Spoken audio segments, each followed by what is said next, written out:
Sejam bem-vindos a mais uma palestra da nossa sala que leva o nome de Joseph Gall, que foi o neuroanatomista que conseguiu fazer conexões entre a psicologia e a neurobiologia. E nessa palestra nós vamos entender o papel da micróglia na fisiopatologia do sistema nervoso central, com o Dr. Pedro Coelho, que é formado pela UFRJ e possui doutorado pelo Programa de Pós-Graduação em Ciências Morfológicas do Instituto de Ciências Biomédicas da UFRJ.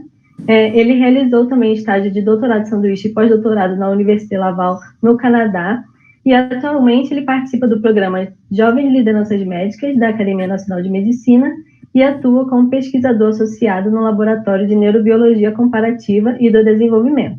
Muito obrigada pela presença, professor, e fique à vontade. Obrigado pelo convite, pela apresentação. Boa noite, a todos, a todas. Então, eu vou falar um pouquinho sobre o papel da microglia nas doenças do sistema nervoso central e vou começar, então, apresentando um pouco sobre essa célula que foi descrita por Pio Del Rio Ortega, nos seus trabalhos desenvolvidos ali por volta de 1919. Ele utilizou novas técnicas de coloração para conseguir identificar essas células separadas de outros tipos de glia, como, por exemplo, identificar que a microglia era um tipo específico de célula diferente dos oligodendrócitos. E aqui eu trago para vocês assim, uma informação que normalmente é difícil de obter, mas que o trabalho de uma professora lá da UFRJ, que agora, na verdade, está nos Estados Unidos, ela vem fazendo essa contagem de diferentes tipos de células, não só microglia, mas neurônios também, em diferentes regiões cerebrais, em diferentes animais, diferentes espécies, e ela publicou recentemente esse trabalho mostrando que a densidade de microglia, na verdade, não varia tanto assim entre diferentes tipos de espécies. E aqui ela mostra, por exemplo, uma imagem da microglia no antílope, e ela mostra que em torno de 7% da população de células não neuronais corresponde à microglia, Além disso, apesar dessa porcentagem ser mais ou menos estável em diferentes regiões que ela quantificou, na verdade se sabe que existem diferenças regionais, tanto na morfologia da microglia, quanto do ponto de vista funcional também. Então, a gente vai falar um pouco mais para frente sobre as funções que a microglia apresenta, mas nesse trabalho, por exemplo, eles mostraram que, fazendo uma compilação de diferentes estudos que analisaram a expressão de moléculas, de determinados genes pela microglia de diferentes regiões do cérebro, eles conseguiram encontrar algumas diferenças regionais. Por exemplo, aqui no gene da peroxiredoxina 5 tinha uma grande variação na intensidade da expressão desse gene de acordo com a região que era avaliada. Bom, e quando a gente está falando de microglia, é bom lembrar que essa célula ela tem uma certa semelhança com os macrófagos, mas, na verdade, existem também macrófagos no cérebro, Então, a gente tem aqui, nesse esquema, justamente apontando a microglia, que é encontrada no parênquima, Por exemplo, no parênquima aqui do córtex, encontrada na substância branca, encontrada nas diferentes estruturas. E, além disso, nós temos também esses macrófagos, são chamados muitas vezes macrófagos de barreira, associados à barreira, como, por exemplo, macrófagos que estão presentes no plexo coroide, macrófagos que são encontrados nas meninges, e também os chamados macrófagos perivasculares, que estão sempre associados aos vasos sanguíneos cerebrais. E é interessante que, de maneira geral, tanto a microglia quanto esses macrófagos, eles têm uma origem embrionária, essas células vêm do saco vitelino, de progenitores presentes no saco vitelino, então esses progenitores, eles entram no cérebro ainda durante o período embrionário, dando origem a essas células. A única exceção aqui é que, no caso dos macrófagos do plexo coroide, você tem uma renovação dessas células por células vindas das células por progenitores hematopoéticos provenientes da medula óssea. Então, você está sempre o tempo todo substituindo esses macrófagos do plexo coroide por essas outras células que são provenientes da circulação, provenientes da medula óssea. No caso da microglia, a gente vai ver que essa microglia, na verdade, ela vai ser substituída, mas por proliferação da microglia que já estava lá, da microglia existente, não havendo contribuição de células provenientes da circulação em condições fisiológicas. Mas, como mostra aqui, em determinadas situações patológicas, você pode sim ter a entrada, por exemplo, de monócitos no cérebro. Esses monócitos podem dar origem a uma célula que é muito parecida com a microglia, que aqui está sendo chamada de microglia-like, mas que não é exatamente uma microglia. Bom, em relação a justamente essa questão de quanto tempo vive uma microglia, como ela é substituída, a estimativa é de que 28% da nossa microglia seja substituída a cada ano. Então, uma microglia, cada microglia tem uma vida média de em torno de 4 anos, mas, na verdade, esse mesmo estudo eles comentam que algumas células, por exemplo, poderiam viver por 20 anos, por exemplo, uma mesma microglia. E então, o que a gente tem, na verdade, seria esse mosaico aqui, em que você tem células da microglia que estão, por exemplo, morrendo, células que estão proliferando para dar origem a novas células também, para que aquele número continue estável ao longo da vida.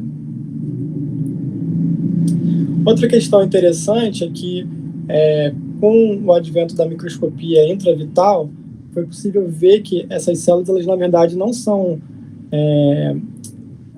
células paradas, né? Embora elas não estejam migrando, seu corpo celular não esteja se movimentando no parênquima, mas os prolongamentos que essas células apresentam, na verdade, eles estão o tempo todo se movimentando, como mostra nesses vídeos. Então, seria uma função que, de alguma forma, seria de patrulhar mesmo o microambiente, inclusive as sinapses.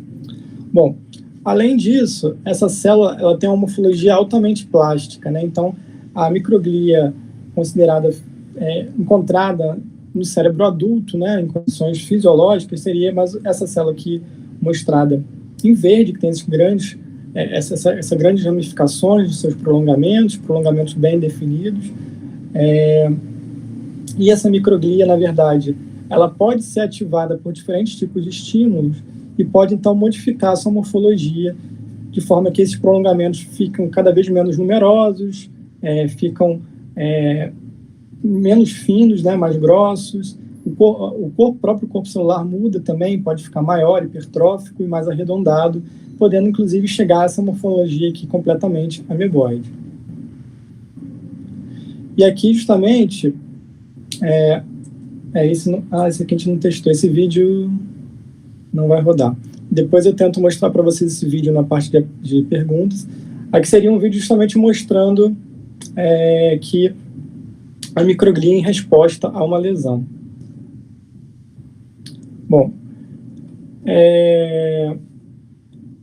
como é que essa microglia, então, é ativada? Como é que ela pode responder a diferentes tipos de estímulo do ambiente? Então, na verdade, essa microglia possui uma série de receptores, um conjunto de receptores que funcionam como sensores desse ambiente para ela. Então, aqui mostra alguns desses receptores, então receptores do tipo Toll-like, receptores purinérgicos para o ATP. Esses receptores do tipo Toll-like, eles respondem, por exemplo, a moléculas provenientes de patógenos, seja vírus, bactérias, por exemplo, mas também respondem ao que a gente chama de alarminas, né, que são moléculas liberadas pelas células vizinhas em situações em que está acontecendo algum dano nessas células. Então, por exemplo, nesse esquema, o HMGB1, uma molécula liberada por neurônios quando eles estão sofrendo, quando eles estão sendo danificados de alguma forma. E, além disso, né, como eu comentei, essa microglia também possui receptores para citocinas, né, para outras moléculas que são liberadas no ambiente, e, além disso, ela também responde a proteínas mal agregadas ou proteínas ou agregados de proteínas que são anormais, como, por exemplo, agregados de beta-amiloide, de alfa-sinucleína. Isso tudo pode gerar uma resposta na microglia, de forma que ela pode, então, se ativar. E aqui mostra justamente um padrão de ativação mais extremo, em que a microglia está com uma morfologia mais ameboide e com perfil totalmente pró-inflamatório, liberando também espécies ativas de oxigênio. Justamente por isso, os primeiros estudos que pegavam a microglia, colocavam em cultura para você estudar essa célula numa condição in vitro, eles justamente buscavam ativar a microglia, por exemplo, com LPS, que é um lipopolissacarídeo encontrado em algumas bactérias de gram-negativos, nas bactérias de gram-negativos, e essa ativação justamente fazia com que a microglia liberasse para o meio grandes quantidades de dióxido nítrico, por exemplo, e outros mediadores, e isso foi mostrado que era tóxico para os neurônios, certo? Então, tudo isso que a microglia liberava naquele meio de cultura em resposta a esses estímulos de ativação era tóxico para os neurônios. Então, de alguma forma, a microglia, por muito tempo, a partir desses estudos, principalmente da década de 90, foi vista como um grande vilão e que poderia promover a neurodegeneração uma vez ativada. Isso gerou, então, a chamada hipótese neuroinflamatória, que, como eu comentei, você teria ativação da microglia por diferentes tipos de estímulos, como eu comentei, proteínas agregadas, patógenos, etc., e justamente, então, levando ao dano neuronal via microglia, dependente da microglia. Então, ela seria um componente importante para gerar essa morte neuronal. E dentro desse contexto, então, deveriam existir moléculas, via de sinalização para evitar que a microglia ficasse constantemente ativada, ficasse ativada de uma maneira anormal. E, de fato, foram estudados, encontrados algumas dessas vias. Então, por exemplo, aqui mostrando alguns receptores encontrados na microglia, como, por exemplo, o CD200R, que interage com o seu ligante CD200, que também está na membrana, mas no caso da membrana do neurônio aqui, da mesma forma o CD172 na membrana da microglia interagindo com o CD47 na membrana do neurônio, e essa interação entre essas moléculas da membrana da microglia com o neurônio funcionaria como um freio de ativação da microglia, mantendo a microglia no seu fenótipo mais homeostático. E, de fato, já se reconhecia também aqui que a ativação da microglia não era um fenômeno de tudo ou nada, e nem um fenômeno, vamos dizer assim, unidirecional. Na verdade, a microglia, assim como os macrófagos, in vitro, pode adquirir diferentes perfis de ativação, e de uma maneira bem simplista, isso foi usado por muito tempo, mas agora vem caindo bastante, cada vez menos utilizado, que você teria um espectro de ativação variando entre um fenótipo M1, que seria da microglia mais pró-inflamatória, que liberaria citocinas como IL-1-beta, TNF-alfa, quimiocinas, espécies ativas de oxigênio, produziria poucos fatores neurotróficos, que estaria associada, por exemplo, à inflamação crônica e disfunção neuronal. E do outro lado, do outro extremo, uma microglia M2-like, ou M2, que seria a microglia mais relacionada a um perfil pró-regenerativo, por exemplo, pró-reparo. Então, seria uma microglia que expressa grandes quantidades de fatores neurotróficos, principalmente GF1, por exemplo. Alguns marcadores seriam característicos desse fenótipo, como a ginase, e uma microglia que realizaria a fagocitose de restos celulares, de mielina, ou seja, favoreceria a resolução da inflamação, a limitação do dano e o reparo e a regeneração. E, de fato, já, mesmo naquela época, naqueles estudos que eu comentei da década de 90, já se sabia que uma microglia não ativada, de alguma maneira, liberava moléculas que seriam importantes para promover a sobrevivência, por exemplo, de neurônios do mesencéfalo, por exemplo, neurônios dopaminérgicos, nesse caso aqui. E, mais recentemente, isso é uma coisa de menos de 10 anos para cá, ou de 10 anos para cá, vem sendo descritos outras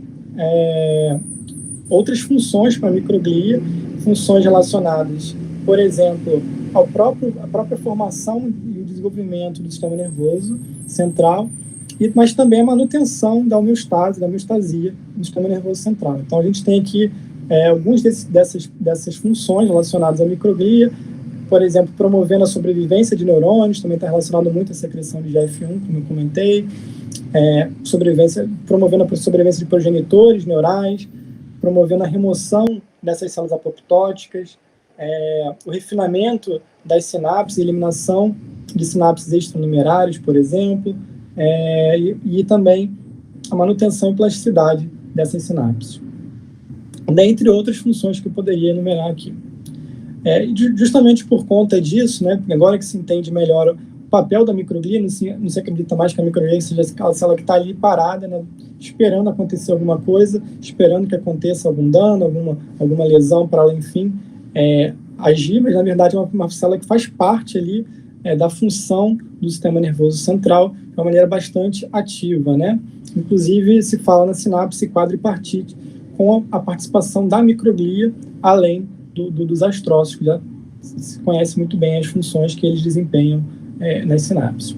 Então, com base nisso tudo, né, foi desenvolvida essa teoria também da disfunção microglial para algumas doenças. Então, essa teoria justamente diz que você teria a microglia funcionando ali, né, como mostrei para vocês, através de diferentes tipos de funções relacionadas à homeostasia e diferentes tipos de lesões, que podem ser até genéticas, ambientais, ou relacionadas a patógenos, diferentes tipos de doenças, poderiam, então, modificar essa microglia de forma que ela ficasse disfuncional, ou seja, parasse, por exemplo, de produzir fatores tróficos, parasse de realizar suas funções nas sinapses, e isso, sim, promoveria uma doença. Então, o que a gente está falando aqui, na verdade, mostrando que existe a microglia ramificada, a microglia encontrada no cérebro adulto, eles fazendo suas funções, todas aquelas funções que eu comentei para você. Você poderia ter a microglia ativada ou reativa, né, frente a um determinado estímulo, mas também poderia ter, como eu comentei, uma microglia, por exemplo, distrófica, ou até uma microglia que não necessariamente está distrófica morfologicamente como essa, mas que está disfuncional. Mas essa aqui seria um exemplo de uma microglia distrófica encontrada no cérebro, por exemplo, de alguns indivíduos mais idosos, por exemplo, com alguns tipos de demência, por exemplo. Então, esse seria um exemplo mais extremo, né, em que você, de fato, tem uma modificação da morfologia dessa célula, em paralelo à modificação funcional, mas nem sempre isso precisa acontecer. E o que a gente teria, então, seria uma situação como essa, né, no adulto, a microglia, a população de microglia se mantendo estável por meio da proliferação dessas células, como eu mostrei, e que conforme você vai envelhecendo, como não tem uma entrada de novas células para substituir a microglia, ou seja, não existe a entrada de novos progenitores de microglia, a microglia simplesmente ela vai proliferando de forma que, por exemplo, alterações epigenéticas podem ser passadas para a prole dela, né, para a célula filha. Então, no final, o que você teria seria, por exemplo, num cérebro já envelhecido, né, um mosaico de microglia com diferentes fenótipos que passaram por diferentes situações. Então, você teria a microglia normal ali, vamos dizer assim, uma microglia hiperativada, uma microglia que já foi ativada em algum momento, e isso também deixou alguma marca ali nessa célula. De falar que a célula foi primada, de forma que a próxima vez que ela reagir a um estímulo, ela vai reagir de uma maneira diferente.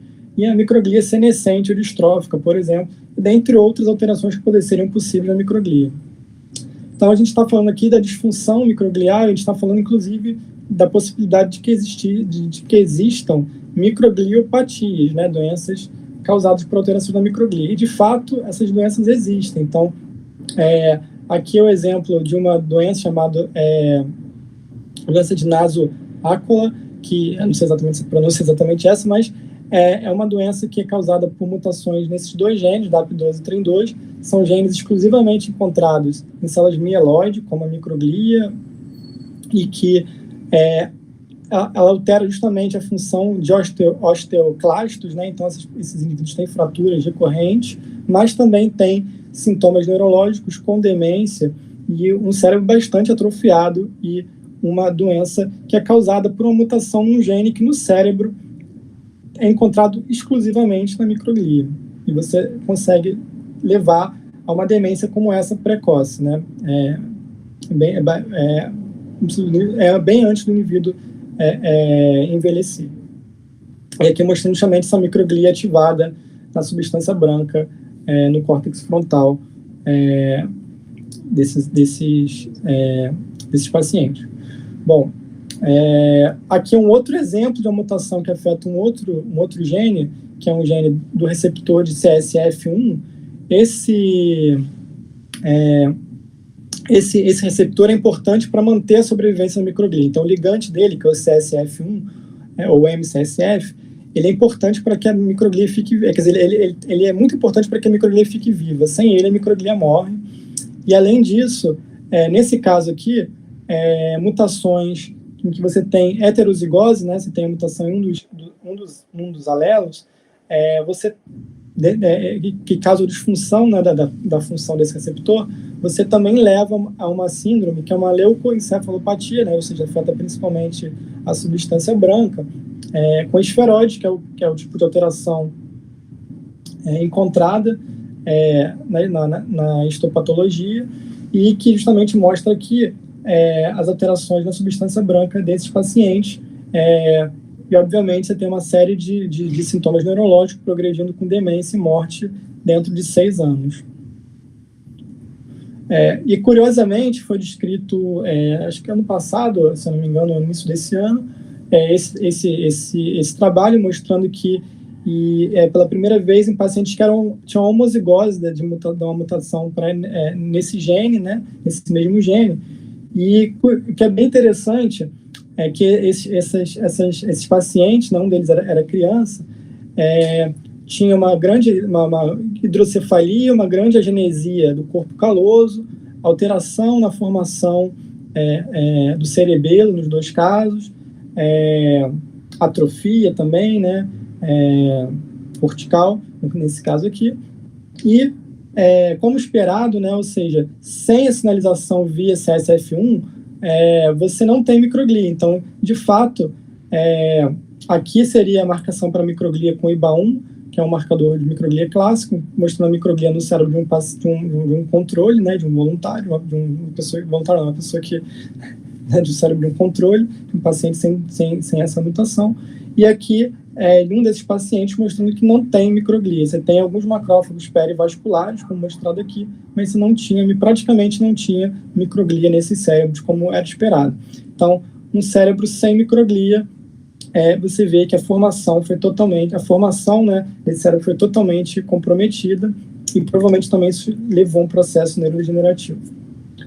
Outro trabalho interessante, né, seria esse aqui, já feito em camundongo, que foi mostrado que mutações, a ausência, na verdade, desse gene, a ROXB8, ou seja, animais nocaute para esse gene, eles têm um comportamento chamado de tricotilomania, que eles ficam removendo os pelos deles. É um comportamento que poderia ser de alguma forma associado em humanos ao transtorno obsessivo compulsivo, né, o TOC. Então, ou seja, na ausência desse gene, animais nocaute teriam esse comportamento. E eles mostraram que esse gene está muito presente justamente em uma parte uma subpopulação de microglia, e mostraram que se você fazia com que um transplante de células-tronco hematopoéticas nesses animais, ou seja, você dava umas células novas para esse animal, novas células-tronco hematopoéticas, e com esse processo eles faziam através de radiação, né, para eliminar as células da medula, injetavam novas células de um outro animal que não era nocaute, por exemplo, um animal selvagem, e com isso esse animal tinha todas as células do corpo nocaute, né, para esse gene, inclusive a microglia que já estava lá, mais as células-tronco hematopoéticas que ele recebia, ou seja, todas as células do sangue novas que ele fazia passavam a ser células selvagens, células wild-type, células que tinham o gene. E com o procedimento de radiação, isso abre a barreira hematocefálica, permite a entrada de monócitos no cérebro, eles acabam virando aquelas células de microglia-like que eu comentei com vocês. E justamente nesse caso, eles mostraram que essas células que entravam no cérebro, geravam uma célula microglia-like e que tinham a função desse gene preservada, elas eram capazes de fazer com que o animal parasse de ter esse comportamento. Então, também esse foi um trabalho muito importante na área. E, por fim, esse outro trabalho, um pouco mais recente, 2017, que mostrou o seguinte: mutações nesse gene BRAF, quando acontece na célula-tronco hematopoética, como mostrado aqui, ou seja, aquela célula-tronco que vai aparecer mais tardiamente, né, no feto, né, no fígado, depois na medula óssea, mutações quando comprometiam essa célula-tronco hematopoética, elas levam a um tumor de origem mieloide, principalmente no pulmão, né? Então, um tipo de câncer que se desenvolvia nesses animais no pulmão e que seria originado por células mieloides, por exemplo, como macrófagos. Mas se eles induziam essa mutação não na célula-tronco hematopoética, mas sim naqueles progenitores presentes lá no saco vitelino, ou seja, aqueles progenitores que dão origem à microglia, né? Ou seja, como eu comentei, a microglia não vem das células-tronco hematopoéticas, mas vem desses progenitores que estão lá antes no saco vitelino.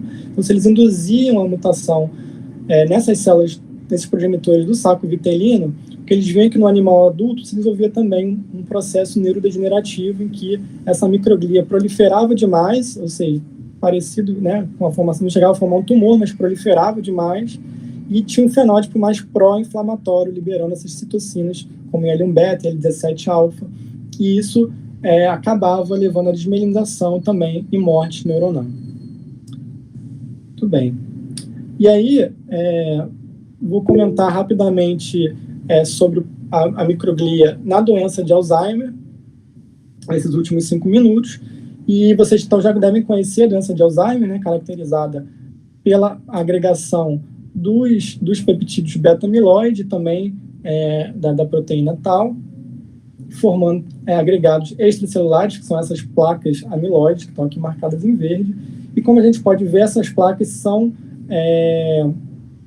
elas atraem a microglia tenta, de alguma forma, restringir o crescimento dessas placas.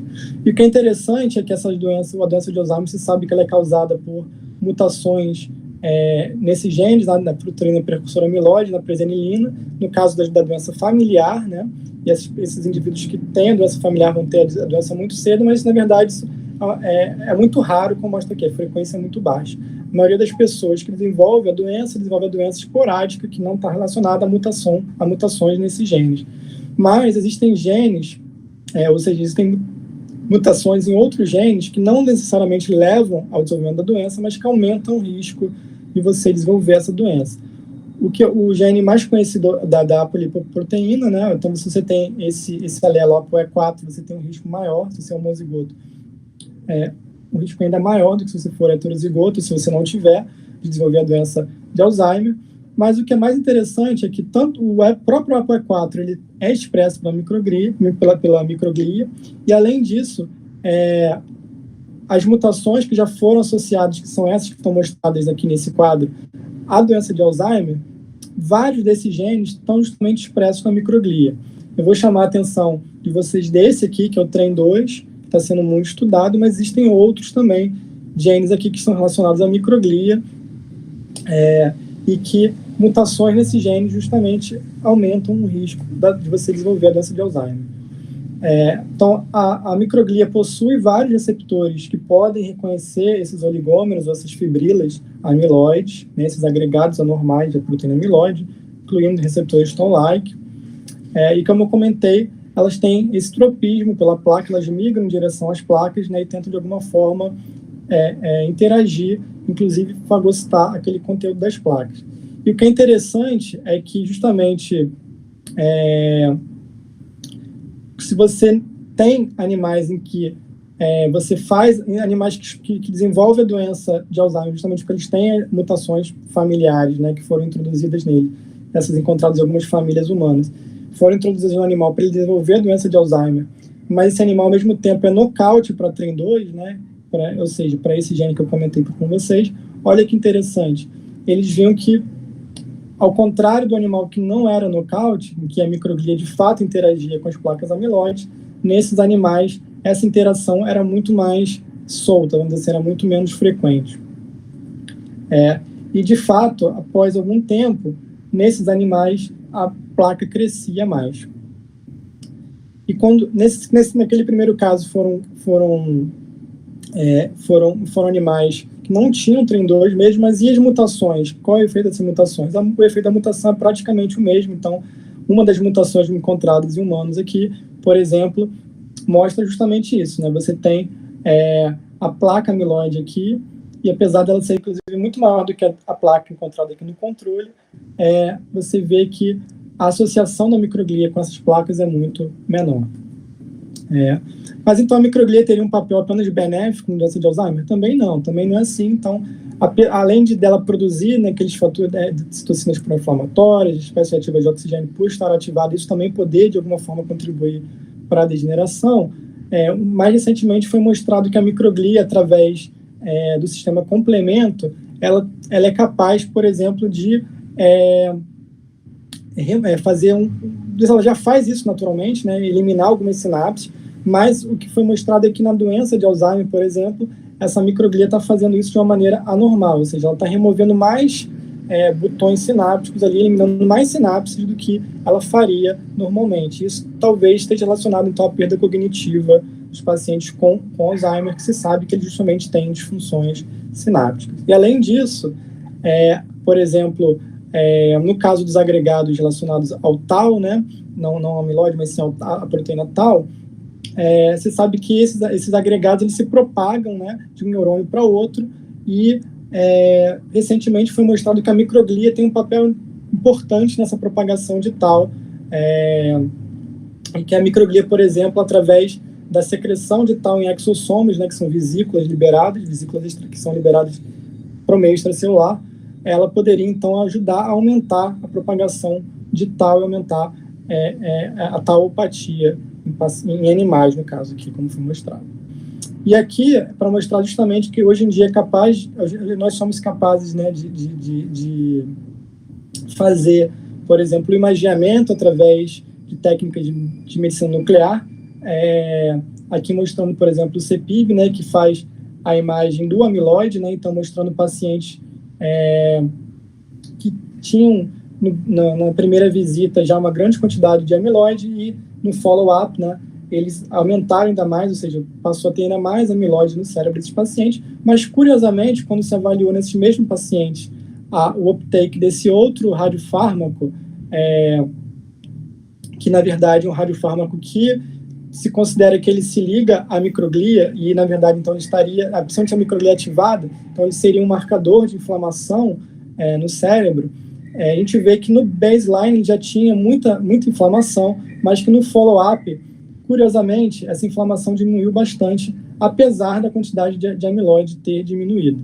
E aí, eles fizeram justamente essa curva aqui, né, mostrando que, no caso de, né, todos os outros parâmetros, acúmulo de amiloide, de tau, hipometabolismo, vários outros parâmetros que foram analisados nesses pacientes vinham aumentando ao longo do tempo, mas em relação à inflamação, a gente tinha dois picos, ou seja, um pico ainda inicial, quando o paciente ainda era normal do ponto de vista cognitivo, e tinha esse pico, né, de inflamação, e depois, apesar de todo o processo patológico estar vindo a piorar, parecia que existia uma redução desse processo inflamatório, que só retornava depois no segundo pico, mais para frente, quando a demência já estava mais instalada mesmo.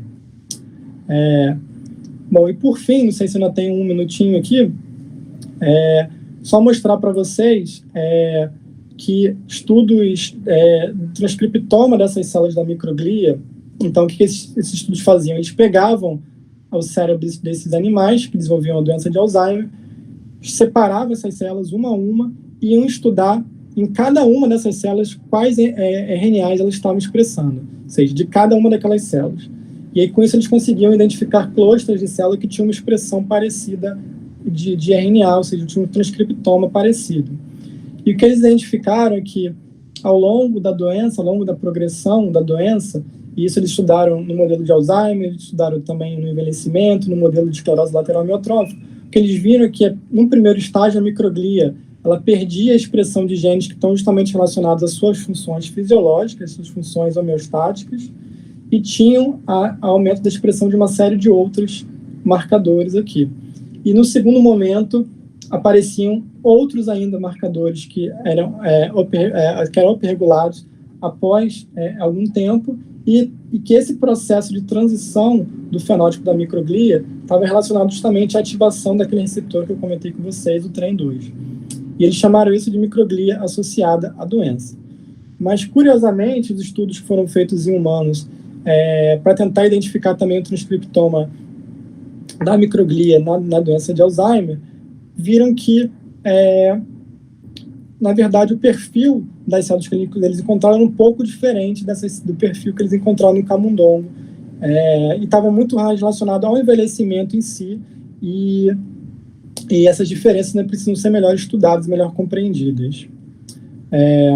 Bom, então, com isso, eu acho que eu vou encerrar aqui. Eu tinha só mais 2 slides para mostrar sobre coronavírus para vocês. Não sei se eu posso mostrar rapidinho. Pode mostrar, professor. Posso? Então, aqui, só trouxe para vocês, já que coronavírus, né,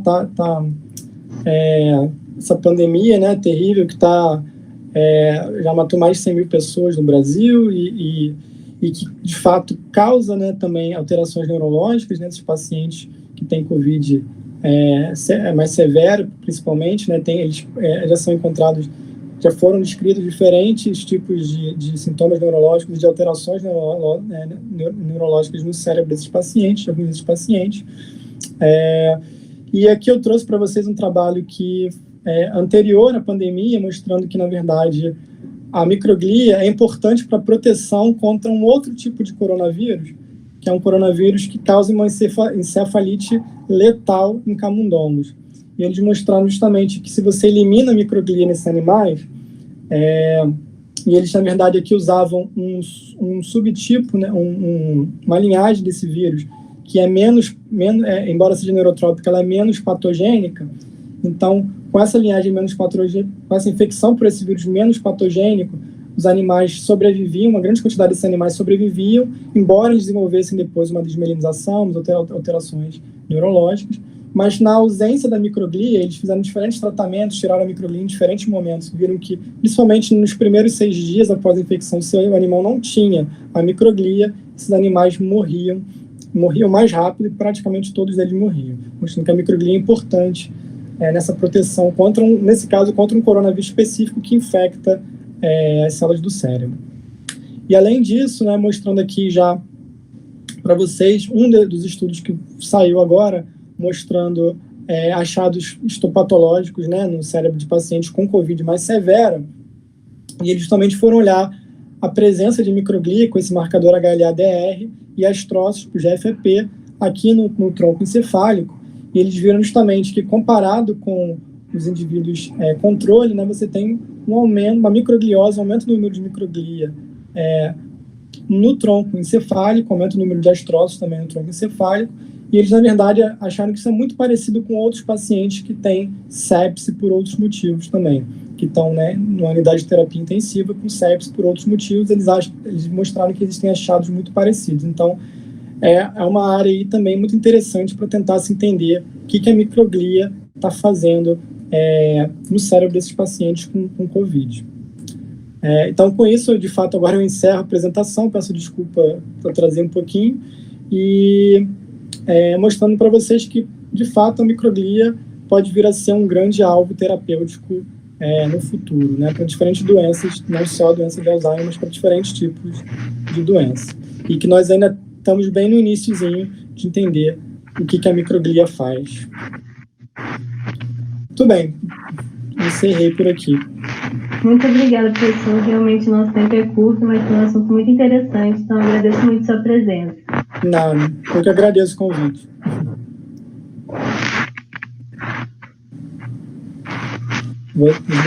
Vou fechar aqui a apresentação.